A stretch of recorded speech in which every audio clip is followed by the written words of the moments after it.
Ah, bonjour à tous. Bonjour, j'espère que vous allez bien. J'espère que le phone, parce que là j'ai fait face au soleil là, j'espère que ça passe bien. Là je suis sur mon compte, je ne suis pas sur la page, je ne sais pas si quelqu'un est connecté là en ce moment. Je ne sais pas si quelqu'un est connecté. Je vais me rassurer que le son passe en fait. Le son passe bien. Même une personne ou deux, c'est une communication en urgence. Je ne sais pas si quelqu'un est connecté. Histoire de faire signe. Oui, bonjour. Grâce au pont. Merci. Merci. Est-ce que le son passe? Est-ce que la réception passe bien? Juste me rassurer si ça passe bien. Si le son passe en fait. Si le son passe. C'est bien, je vais me rassurer si le son passe bien. Donc, le son passe, si le son passe bien.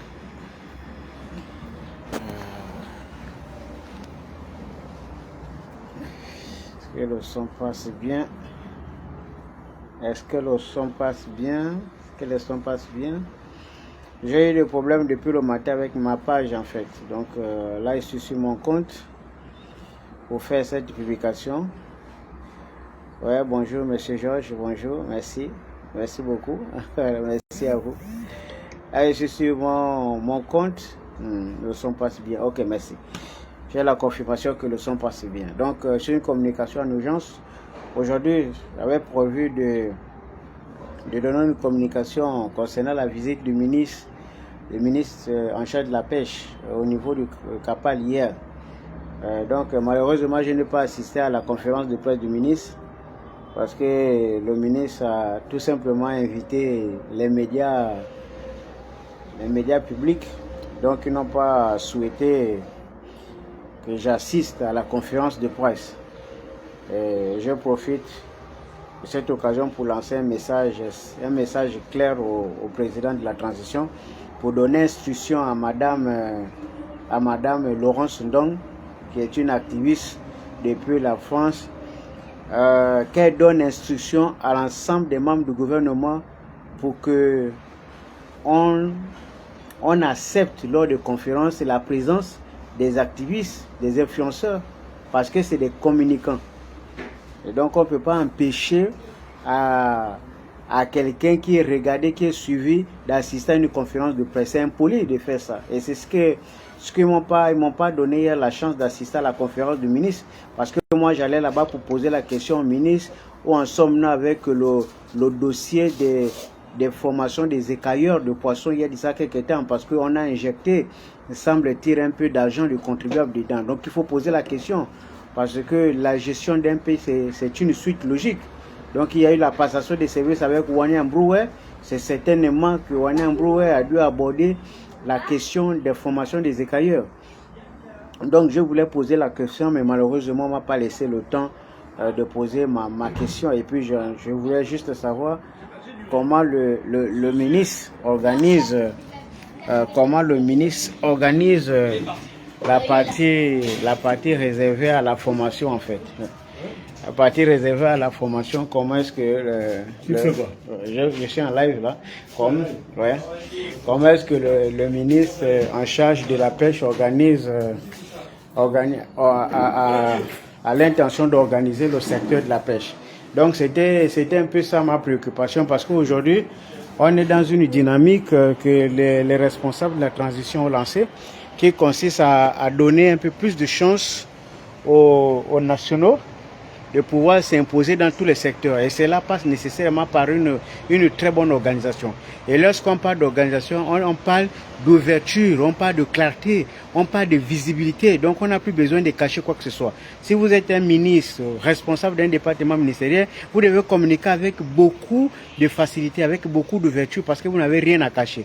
Mais s'il faut employer les mêmes méthodes que le PDG, on organise une conférence de presse, on trie les médias. Alors que ce que vous allez communiquer, c'est une question qui concerne la nation. C'est pas votre argent, c'est pas l'argent de votre père, c'est l'argent de la nation que vous allez gérer. Donc c'est la politique nationale que vous êtes censé appliquer. Donc vous n'avez pas besoin de ne pas être clair avec tout le monde. Donc, quand vous avez la responsabilité, la lutte de responsabilité de gérer le patrimoine du pays et de représenter les intérêts du pays dans un département ministériel, vous avez l'obligation d'être clair dans ce que vous faites.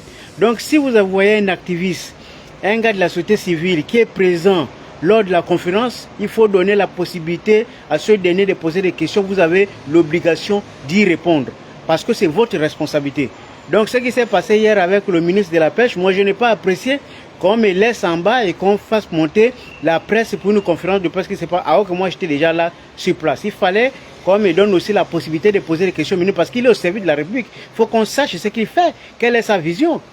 Bon, pour la petite histoire, il y a quelques pêcheurs nationaux là-bas. On sait que le secteur, moi je me bats depuis pour le secteur de la pêche.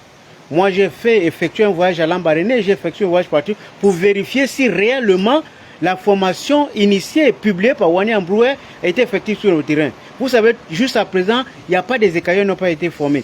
Le problème, c'est que si vous voulez développer un secteur, il faut développer le secteur dans son intégralité, afin de permettre aux jeunes qui vont s'intéresser au secteur de pouvoir se retrouver. Parce que ce ne seraient pas les pères de famille, il faut qu'ils vivent de ce qu'ils font tous les jours.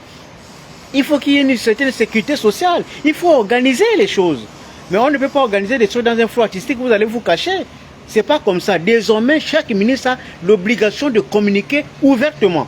Ce n'est pas à l'époque du PDG où les ministres se cachaient. Au soit que les ministres expliquent aux gens ce qu'ils ont l'intention de faire. Et moi, j'ai dit, le prochain déplacement du ministre de la Pêche, je vais tout faire pour être là. Même si c'est en province, je vais prendre le billet pour suivre le ministre de la Pêche. Moi, je dois poser les questions au ministre de la Pêche. Il n'est pas normal que le ministre de la Pêche ne donne pas l'opportunité à tout le monde de poser la question. Il est là pour la pêche. Il faut qu'avant de partir de là, on sache ce qu'il fait et comment on va faire pour évoluer. On ne veut plus les histoires là. Hier, j'étais d'abord pour l'éducation nationale.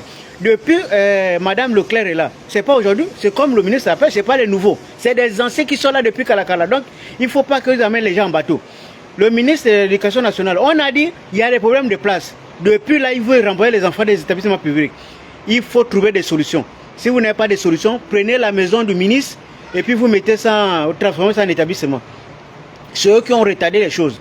Prenez les maisons de n'importe quel type qui a voué l'argent, vous transformez ça en bâtiment public et vous mettez les élèves dedans. Ce n'est pas aux élèves de payer les pots cassés. C'est eux qui ont pris de l'argent. C'est eux qui ont tourné à rond. Si c'est la maison de Nourdi, la maison de n'importe qui, vous prenez, vous transformez ça en lycée. Les enfants ont besoin d'espace pour apprendre. Et il y a des gens qui ont voué de l'argent, qui ont construit des maisons. Il faut arracher, transformer ça en bâtiment, louer les tentes pour que les enfants trouvent assez de place à l'école. Voilà le message clair que je vous souhaite donner. Parce que dans ce pays, il y a des gens, quand ils sont présents, vous n'avez pas besoin de demander s'ils ont le droit d'entrer ou pas. Hein? Il y a des gens qui ont travaillé depuis. Les Fortuné Edou, Eric Otete, Bitom, Chambelé Mukwama, Ahmed Feli Moukala,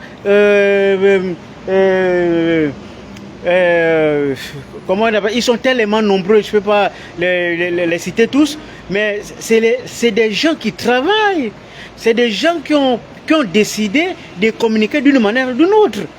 Alors donc, vous n'avez pas organisé une conférence de presse et puis trier les gens, et puis vous envoyez des gens. Il n'y a pas que la presse, c'est des citoyens, c'est des communicants. Donc il faut les accepter dans les conférences de presse. Ils ont des questions à poser, il faut répondre aux questions. Hein? Les questions que les journalistes là trient là pour vous poser des questions entre frangins là. Il faut éviter ça. Maintenant, il faut répondre aux vraies questions. Si tu n'as pas le talent pour répondre aux questions, tu démissionnes. Un poste ministériel, ce n'est pas une obligation. Tu peux changer, tu peux aller faire la plantation, ou bien tu peux aller faire autre chose. Vous êtes ministre, vous ne devez pas répondre aux questions. Moi, je dis, si c'est la transition là, on va vérifier ça. On veut vérifier ce que vous allez faire. Il ne faut pas mener les gens en bateau. Ne nous faites pas, ne nous tournez pas en rond comme ce que vous avez fait avec le PDG d'il y a 40 ans. On va en vieux, on fait les mêmes choses. Vous faites la conférence, vous faites les tours. Nous, on veut savoir si tu fais le tout pour faire quoi. Qu'est-ce que tu as constaté, qu'est-ce que tu as l'intention de faire. C'est ce que nous voulons savoir. C'est des questions que moi, je voulais poser au ministre de la Pêche. Il est parti au Capal pour faire quoi? Qu'est-ce qu'il a constaté et qu'est-ce qu'il a l'intention de faire? C'est des questions que moi j'allais poser au ministre. Ce n'est pas des questions qu'on lui pose en tant que beau-frère ou je ne sais pas quel genre de presse il peut être sélectionné. On lui pose des questions bizarres pour faire bon visa. Il faut poser des questions nettes, il faut donner des réponses claires. Donc si tu sens que tu n'as pas à la hauteur, tu démissionnes. Voilà, moi j'ai dit il faut faire vite. Voilà. D'accord? Donc voilà. Ça, c'est en ce qui concerne le dossier de la pêche. Là, c'est l'introduction. Nous allons revenir avec beaucoup plus d'explications parce que j'étais hier sur le terrain. J'ai pris un certain nombre d'informations. Nous allons faire un live uniquement pour expliquer les trucs de la pêche. On est venu ici en plein déménagement. On est en train d'aider les déménager. Donc, on va poser la question. Donc, voilà. On est venu ici chez un frère ce matin-là. Donc voilà. Donc c'est un peu ça le problème qui nous embête. Et d'ailleurs, je profite, on va définir ce petit live, c'était juste un petit live d'introduction. Je profite en même temps pour lancer ce petit message clair aux politiciens.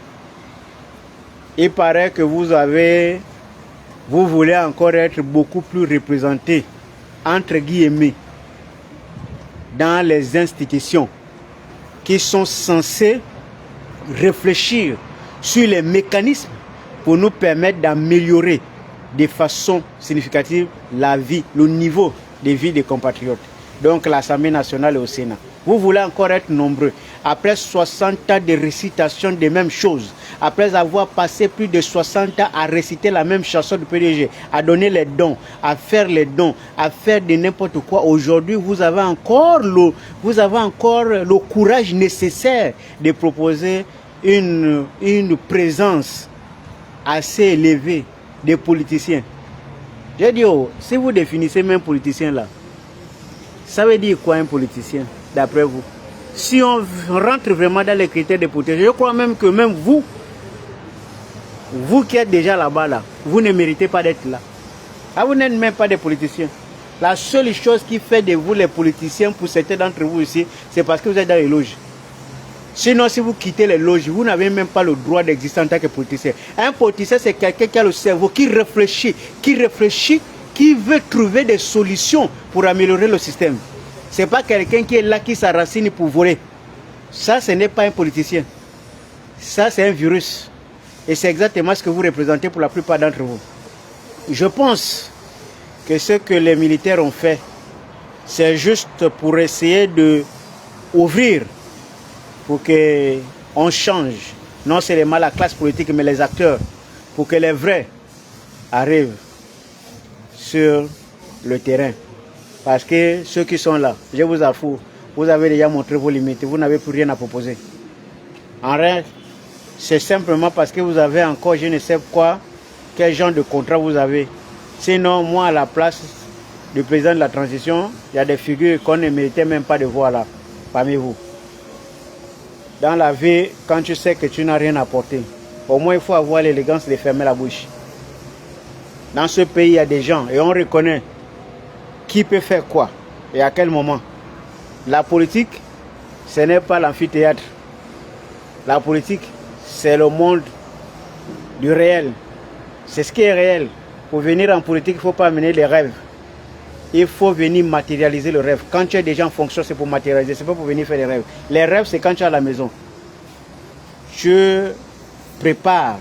Quand tu es déjà sur le terrain, tu viens matérialiser. Malheureusement, ce n'est pas le cas pour la plupart d'entre vous. Vous n'êtes pas capable de vous battre pour l'intérêt supérieur de la nation. Vous n'êtes pas capable de vous battre pour le plus grand nombre. Et donc, on ne peut pas vous appeler les vrais politiciens. J'arrive. Bon. Ciao, c'est ce que je voulais passer comme communication. Passer cette information à tous les politiciens. N'oubliez pas, il y a une nouvelle classe qui arrive. C'est juste pour vous remplacer. C'est une question de temps. Vous n'avez plus rien à proposer. Big up the boot.